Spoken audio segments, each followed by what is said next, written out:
Is there anyone who would like to come up to hear a story this morning?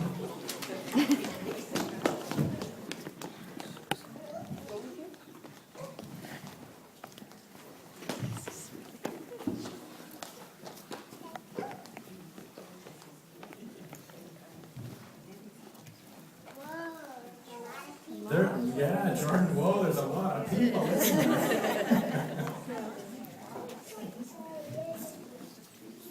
And I'm so glad to have you all back, because last week, Catherine and Jordan and I shared a story by ourselves, but we have lots today, so I'm so glad that you're here. Can you find a place there?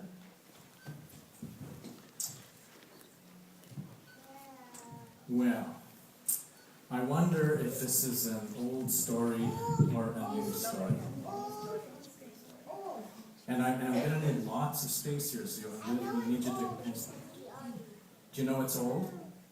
How do you know that, Jordan? Because we heard it last week. Oh no, this is a different story from last week. I only do that with my sermon. You think it's both? Well, let's have a look and see. It's an it's an old story, but it's a new story because I haven't told you this one before. So, Jordan and Catherine, I need you to give us some space here. And we all know what this cloth means, right? Yeah, this is the land. Now, today it needs to start over here. Actually, no, I think it needs to start over here. It could be a beach.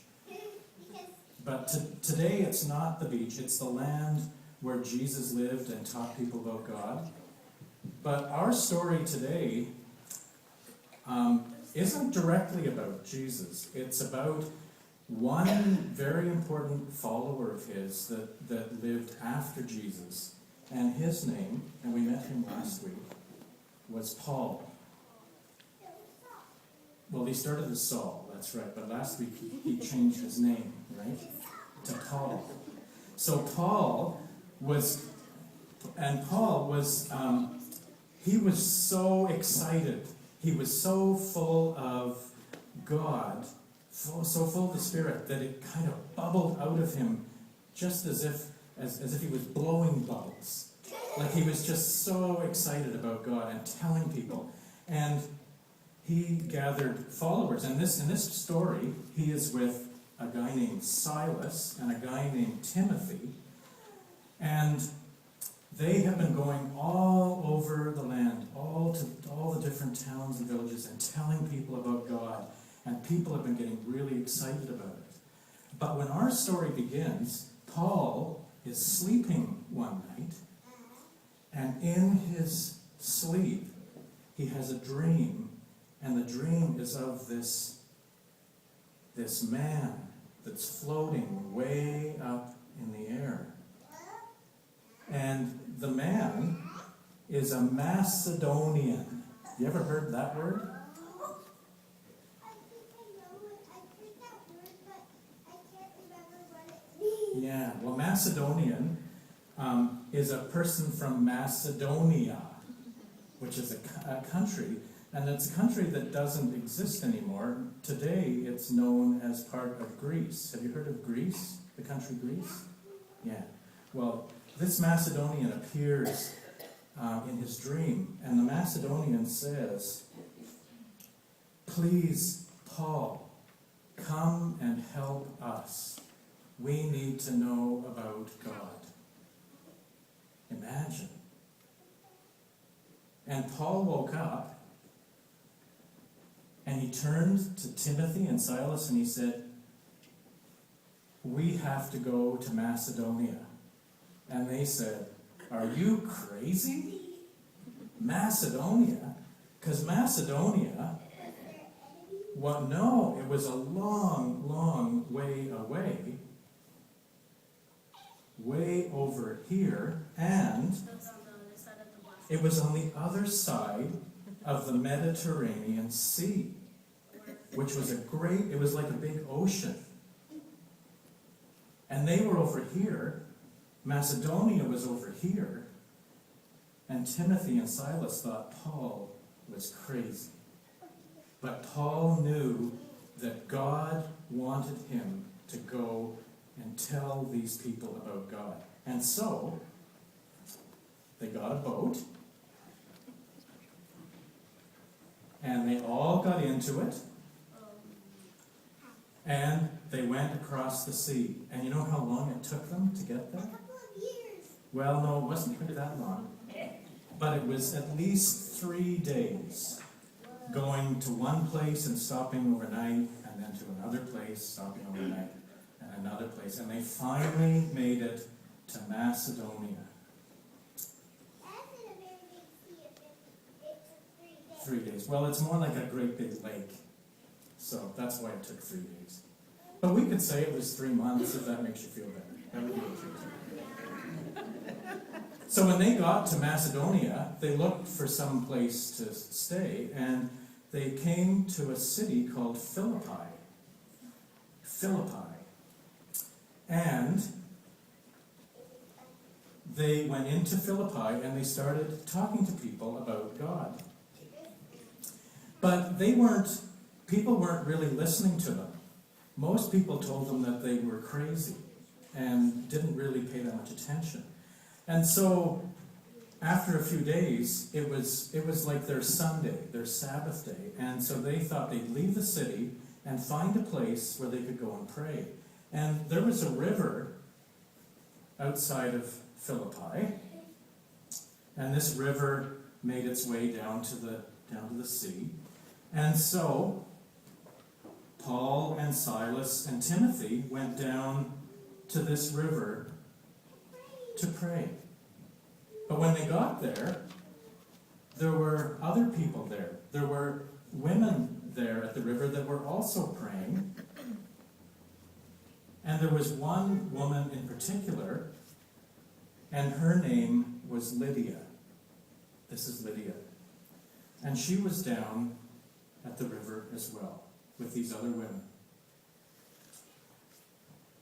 And it turns out that Lydia, what she did for work is she made purple cloth. And purple cloth was really hard to make, and it was very, very expensive.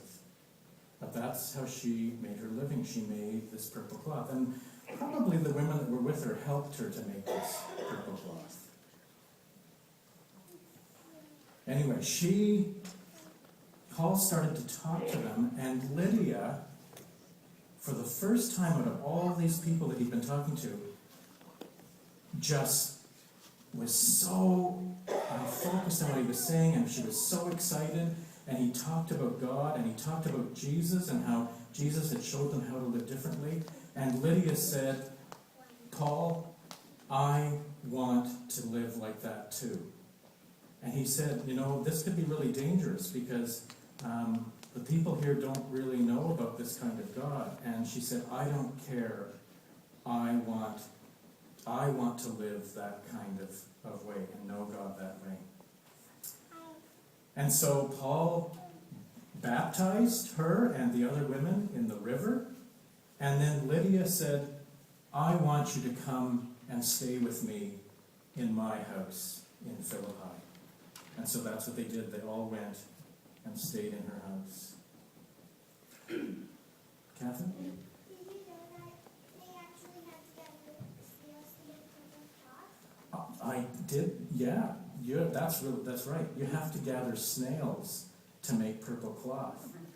And it stinks when you make it. It really stinks.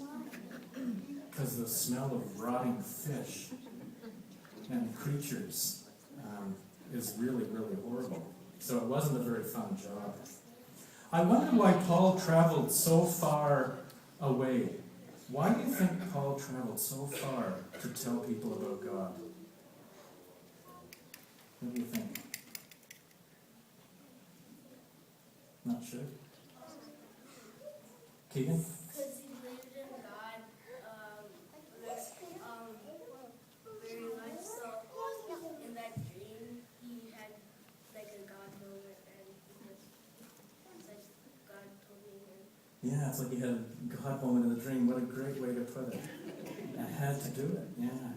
I wonder what Paul said to Lydia that made her feel so good. I wonder what he said to her. What do you think, Kathy?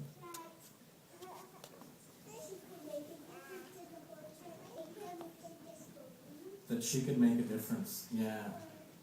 I wonder why Lydia invited Paul to stay at her home.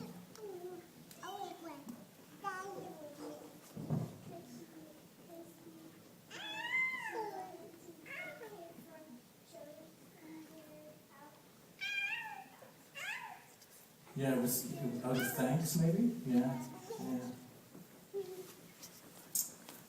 I wonder if we ever feel God in our hearts the way Paul and Lydia did. I wonder.